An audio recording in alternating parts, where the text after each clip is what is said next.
Episode 51 na tayo mga kapuso, araw ng Lunes, August 28, 2023 sa Royal Blood. Kino-question nito ni Cleope, si Margaret, na kung kaya ba niya daw talagang pumatay ng tao, papatayin niya raw si Andrew. Ngunit sinabi naman ito ni Margaret, hindi daw niya kayang saktan si Andrew dahil pinakamamahal niya raw ito. Kung titignan daw siya, mukha daw siyang matapang, pero deep inside, sa kaloob-looban ay isa siyang mahinang babae. Ngayon, wala daw siyang ibang sasaktan kundi ang sarili niya. Baka mapatay pa raw niya ang kanyang sarili. Ngunit pinagbabawalan siya ni Cleope na gawin yun sa kanyang sarili dahil ayaw talaga ni Cleope na masaktan talaga itong si Margaret dahil pinakamamahal niya talaga to. Talagang anak nga ang tawag niya dito. Sabi niya, wag na wag mong gagawin yan, Margaret. Ayokong masaktan ka. Wag na wag mo talagang gagawin yan. Talagang pinagbawalan niya, ilang beses niya sinabi. Ngunit sinabi talaga ni Margaret na wala daw siyang ibang sisisihin kundi ang sarili niya. Hindi daw niya kayang saktan itong si Andrew. Ayan, at napapayak na nga itong si Cleope dahil nga sa nalaman niya. Samantalang itong si Christoph, tinawag ang mga barkada at magkakaroon daw siya ng hangout ngayong gabi with friends nga. Para nga naman ibalita, ipagyabang na bukas siya ng tatayong bilang CEO ng Royal Motors.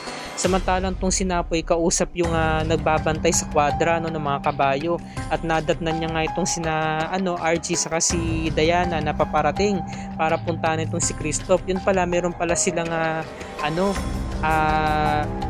laro or banding na mag-ama ngayong gabi. Sabi naman ni Archie, pumunta na tayo at maglaro, Dad. Sabi naman ni Christoph, hindi pwede, busy ang daddy, nakikita mo naman, diba? So binubulungan ni Diana, sinesenyasan niya, sabi niya, pagbigyan mo na.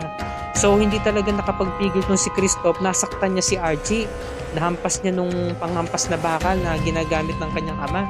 At narinig ito ni Napoy kasi umaray yung bata nasaktan siya. You're so bad, Dad, aray, sabi. Talagang bumalik na siya sa likod at naglalakad. Ngunit nagalit si Diana, sabi niya, sinabi ko na sa'yo, wag na wag mong sasaktan ang anak ko. Sinampal niya na malakas si Christoph. Tapos lumapit na agad si Diana sa anak niya. Sabi naman ni Napoy, nagtanong, sabi, ba't ano ba nangyari? Sabi ni Diana, hindi kasi siya pinabigyan ng tatay niya. Meron kasi silang banding ngayong gabi. Kaya ganito, nasaktan niya yung bata. Hindi naman niya kinakailangan saktan pa. So tinatanong ni Lizzie kung bakit nagkakagano ng kuya pinsan niya. So pinaliwanag naman ni Diana, kapag nalulungkot ang anak ko, dinadala ko siya rito sa kwadra. Ang tawag dyan ay Queen's Therapy. Dahil ang mga kabayo, nauunawaan nila kung anong nararamdaman ng mga tao, lalo-lalo na ng mga amo nila. Kino-comfort nila ito. Kaya ito na yung dahilan kung bakit gumagaan ang loob ng anak ko. Kaya kapag nagtatantrum siya, dito ko siya dinadala. Ito na, kinabukasan, umpisa na ng board meeting para nga naman sa botohan kung sino ang uupo na bagong CEO ng Royal Motors. Unang-unang pumasok si Beatrice, ang aga niya. Hindi na siya late ngayon. Sumunod itong si Margaret at ang sumunod naman itong si Christoph, ngumingiti pa. Nag-good day sila sa mga nakaupong board members. Ang yabang, feel na feel niya na siya na yung CEO. Talagang pumapalo-palo pa sa kami nung hawak niyang bakal, inilapad niya na sa lamesa. At huling dumating itong si Napoy, na talagang well-groomed. Napakagwaping sa suot niyang suit. At sabi niya, pasensya na at nalita ko. Sabi nung yung lalaki na nasa dulo, it's okay, magi-start na tayo. So pinuna siya ni Beatrice, sabi niya, good looking ka sa suot mo, kuya. Buti pa magsuot ka ng ganyan madalas. So napangiti si Napoy. So umpisa na ng botohan para sa tatlong kandidato. So bigla na lamang umentra itong si Beatrice, sabi niya, no, hindi na tatlo, dalawa na lamang sila dahil nagba-back out na ako. So bigla nagsalita si Margaret, sabi niya, hindi, Beatrice, ang sabi ko ako ang magba-back out. Kasi kinakailangan mo nga tumayo or lumaban bilang CEO. Sabi naman ni Beatrice, hindi na pwede ate kasi ako na ang CEO ng Beatrice Beauty, kaya okay lang sa akin. Ano pa bang gagawin ko dito, lalo na ako magiging busy. Saka eto, meron akong bubulong sa'yo. Meron siyang binulong. Yun. So ito na, mag-uumpisa na ang botohan. Sino ang boboto kay Margaret? Samantala ang mga katulong nag-uusap.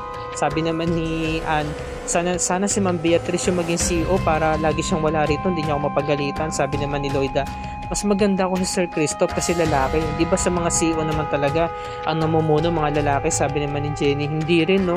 Yung mga ibang CEO, babae. Kaya mas gusto ko talaga si Ma'am Margaret. Biglang dumating tong si Manang Cleope at kumusta, sabi niya. Para sa akin, ang iboboto ko ay si Ma'am Margaret. Sabi naman ni Manang, wala naman pong pustahan na magaganap. Sabi, ganun ba? Nasanay na kasi ako na may pustahan na nangyayari sa inyo eh. May pustahan man o wala, basta si Margaret ang boto ko. At yun nga, nagbotohan na. 5 ang nakuha ang boto ni Margaret. So, talo siya. Humingiti itong si Christoph. Dahil yung natitira, ibig sabihin nun, kay Christoph boboto. Yun pala, itong sinapoy, biglang tumaas ng kamay. Siya yung panghuling bumoto. Nagulat si Christoph, napatingin siya kay Napoy. So, ang sabi ng lalaki, 6 na ang total votes na nakuha ni Margaret. So, majority wins. Walang iba, kundi si Margaret Royales ang uupong bagong CEO ng Royal Motors. Kaya tumuntuwa talaga sila. Pati itong si Beatrice napangiti at napatingin sa kuya Napoy niya. So, ayan na. Nagpalakpakan sila. No? Kinongratulate nilang lahat itong si Margaret. At si Margaret na napapaluha. Alatang bumubugso yung kanyang damdamin na sobrang tuwa, umaapaw, diba? So nagalit tong si Christoph, nagwala. Sabi niya, pwede ba lumabas muna kayong lahat? Kakausapin ko lang ang mga siblings ko. O sabi ng babaeng isang board member, sabi niya, no? So pinapalabas mo pa kami, Christoph? Oo. So ito na, nagkausap-usap yung mga katulong, sabi niya. Sabi ni Manang Cleope, papaano? Kung yung natalo, hindi niya supportahan yung nanalong CEO. Sabi ng mga katulong yung tatlo, no? Di magwawar sila, no? So ito na nga, galit na galit ng si Christoph. Sabi niya, ikaw, inaasahan kita na iboboto mo ko, bakit mo ko nilaglag? Ba't mo yung ginawa sa akin? Sabi ni Napoy, no? Alam mo, dapat ikaw naman talagang iboboto ko eh. Kaso nalaman ko, sinaktan mo si Archie. Ayokong matulad ka sa tatay natin. Kasi once na naupo kang CEO, magiging gahaman ka rin, magiging uhaw na uhaw ka sa posisyon, no? Mapapahamak lang lalo si Archie sa'yo. So sabi naman ni ni Margaret, no, tama na yan, Christoph. Sabi naman ni Christoph, ikaw isa ka pa. Sinabi mo sa akin na ibibigay mo sa akin ng posisyon, sabi naman ni Margaret, no, dahil nakiusap ka kay dad. Sabi mo magba-back out ka na. Para para makuha ang simpatya ng mga tao at para ikaw ang iboto, ikaw manalo. So bigla na lamang umentar tong si Beatrice, sabi niya, at narinig ko rin sa harapan ng mom's grave, sinabi mo sa kanya na kapag ikaw ang nanalong CEO, ang gagawin mong COO ng company ay si Diana. Yun pala yung binulong niya kay Margaret, no? So sabi ni Christoph, no, pinagtulungan niyo akong tatlo, mga traitor kayo. Napapaluha na siya. Umiyak si Christoph at nag-back out na. Talagang feeling niya siya yung aping-api at talunan. Samantalang yung mag-ama, sina Andrew saka si Louie, binigyan nila ng surprise itong si Margaret. Binigyan nila ng flowers, no? Bouquet of flower. At kinongratulate kasi nga meron silang lakad ngayong hapon. Ipapasya nila, mag-celebrate silang mag-anak dahil nga sa victory nito ni Margaret. So hindi pa rin sila masyadong nagpapansinan, no? Sabi ni Margaret, no, ito yung car key ko, bigyan mo na lang dun nga sa tauhan para siya nalang mag-uwi ng kotse ni Margaret. Sabi naman ni Louie, sana ma'am magkasundo na kayo ni dad, mahal na mahal niya kayo. So nauna nang pumasok tong si Margaret at binuksan niya yung meron siyang nakita na red fix in. Diyos ko po, ito yung card key, no, ng check-in ng motel. So nung gabi, tinawagan niya si Beatrice pag uwi nila. So sabi niya, tulungan mo ako, B, para alamin ko sino ang babae ng asawa ko kasi meron ako nakita ditong card ng key, 'di ba? So sabi naman ni Beatrice, baka naman nakuha niya lang yan sa promo sa supermarket. Alam mo naman, supermarket maraming binibigay na ganyan. So kailangan pa niya talagang dalhin dito sa kotse at talagang iuwi para nga naman remembrance. So sabi naman ni Beatrice, no, baka ang klase naman ni Andrew, hindi naman niya magdadala ng babae sa mga cheap na lugar. So merong punto rito si Margaret, sabi niya, alam mo, ang mga taong nangangaliwa dadali ng kabit nila sa mga cheap na lugar na ayon ng mga legal na asawa. May punto dun si Margaret. So biglang dumating itong si Andrew at nagkinwestiyon niya si Margaret, anong ginagawa sa sasakyan nito? Nagdududa pa ba ikaw sa akin? Sabi naman ni Margaret, no, ay hinahanap ko lang yung hikaw ko na nawawala. Alam mo naman ako, masyadong malilimutin. So kunwari, palihim niyang tinatanggal yung hikaw, no, hanggang sa nakita niya. Samantalang itong si Napoy, kinakamusta itong si Christoph dahil tinatawagan daw niya at hindi raw siya sinasagot. Sabi naman ni Diana, naparito ko para sunduin siya. Nandoon siya kay Mom's grave, no? Sa libingan ng kanyang nanay. Ayun, nagdulugmok, lasing na lasing, awang-awa sarili, feeling niya aping-api siya. Samantalang tong si Tasha, nagsiselos at napasalita na lang na sila na naman magkasama ni Diana, lagi na lamang sila nagkakausap. Samantalang itong si Andrew, kausap niya itong si Beatrice, tumawag nga si Beatrice dahil nga binalita na merong nakita nga check-in na card key dun sa sasakyan niya. Sabi niya, napakatanga mo talaga, sinabi ko naman sila na itapon mo na lahat ng ebidensya. So sabi naman ni Andrew, no, hayaan mo na, wala na naman ako iba pang nakalimutan eh. Ngayon, hinahalukan yung drawer niya. Napansin niya, nawawala yung kanyang flash drive. Saan napunta yung flash drive? So sabi naman ni Beatrice, what? Anong klaseng flash drive? Meron pa palang ebidensya. Sabi naman ni Andrew, no, pupunta ako sa bahay mo, wait mag-usap tayo. Hindi na nga siya pinapapunta ni Beatrice. Ngayon, nagkasalubong sila ni Margaret saka ni Andrew. Sabi ni Andrew, may kukunin lang ako sa kotse ko. Yun. Samantalang po si Andrew, pinuntahan na nga to sa bahay si Beatrice para nga magkausap sila at pag-usapan nila yung panibagong problema na lang kinakaharap ngayon dahil missing in disguise yung flash drive. So nalaman na rin ni Beatrice na doon pala nakasave yung mga files ng sex videos nila. O sabi naman ni Andrew, nagpaliwanag, isang video lang daw yun. Nagsinungaling pa, yung dami-dami nun. Hindi doon niya kasi matiis na malimutan yung nakaraan nila, no? Remembrance daw yun. Yun pala, yung flash drive napunta sa mga bata dahil meron silang home study, no?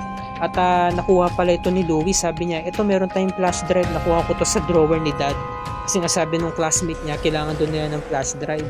So napunta pala sa mga bata yung flash drive, gagamitin sa pag-aaral. So natataranta na tong si Andrew, hindi niya na alam ang gagawin. Sabi niya, lang naman ang ebidensya natitira, wala nang iba. So bigla na lamang dumating tong si Margaret. Sabi niya, ang lakas ng boses, sumisigaw, Beatrice, ilabas mo din si Andrew, nakita ko si Andrew pumasok dyan sa bahay mo. So pumasok siya, no? Ito yung dapat nating abangan bukas mga kapuso. Nagpakita ang kaluluwa nito ni Gustavo Royales kay Loida. Hindi natin alam kung kaluluwa ba to or imahinasyon lang ni Loida dahil pagod din siya sa trabaho. Talagang siya, natataranta siya, sobrang takot at nagkagulo ang lahat ng mga katulong sa mansyon. Sabi naman ni Tasha, siguro baka yun yung mga multo na nakaraan na hindi na dapat balikan. So inawat siya ni Otep. Sabi ni Otep, no, Tasha, o mo na nga sabihin niya, pag narinig ka ni Napo, hindi ka niya isasama sa victory party. Sige ka. Yun. Dahil nga nagpakita nga to si Gustavo at pinagpipilitan ni Loida na nakita niya, no? At ito namang si Napoy, hinahanap ang flash drive kay Christoph. Si Christoph kasi, masama ang loob kay Napoy, galit na galit, kaya hindi ito makausap na maayos. Hinagisan siya ng punyal, namuntika na siyang tamaan. Sabi naman ni Napoy, aba, nakulo ka, papatayin mo ko, no? Tapos magpapang-abot pa yata yung magkapatid. Samantala, naganap na ang grandest victory party nito ni Margaret at tuwang-tuwa siya. Gusto niya talaga yung grande, maganda. Ngunit, merong isang big revelation na magaganap. Malalaman na ang sikretong relasyon nito ni Andrew sa ni Beatrice. No, ang pagtataksil sa kanya ng kapatid niya. Magkakasira ang magkapatid, magkakaroon yata ng patayin dito, wag naman sana. At dawit din dito si Napoy dahil alam ni Napoy ang katotohanan, ngunit hindi pa niya sinabi kay Margaret. So magagalit din dito si Margaret kay Napoy. Gulo-gulo na to, away-away na to, no? Baka ito po yung pagkakataon na baka mapatay ni Margaret si Andrew or kaya si Beatrice tapos na makukulong siya. So ibig sabihin, walang uupong bagong CEO kaya mapupunta ito kay Christoph. Pagkakataon ito ni Christoph, 'di ba, para makaupo as CEO. 'Di ba? So wala siyang pakialam dito, mas matutuwa pa nga siya mag-away-away ang mga kapatid niya at magpatayan nito para nga naman sa kanya mapunta yung posisyon. Parang na alam ko na yung mangyayari, nagiging spoiler na ako. So abangan natin bukas mga kapuso kung tama ba yung mga spoiler ko, yung mga sinabi ko dito. Kaya wag na wag talaga natin palalagpasin ang royal blood, lalo na malapit na itong matapos, no? Malapit na ring malaman kung sino ang pumatay kaya Gustavo Royales na ngayon nagmumulto siya dahil nga hindi nga siya matahimik, di ba? Gusto niya rin talagang malaman kung sino yung pumatay sa kanya. So Hanggang dito na lamang po ang aking review and recap para sa gabing ito. Kung bago ka pa lamang sa aking channel, please like and share this video on your social media accounts. I-share mo na rin ito sa iba pa, sa mga friends and other kapuso, no? At i-hit mo na rin ang subscribe button with notification bell icon para lagi ka updated sa mga episode ng Royal Blood and other GMA shows tulad nito. Maraming salamat sa inyong panonood mga kapuso, and God bless us all.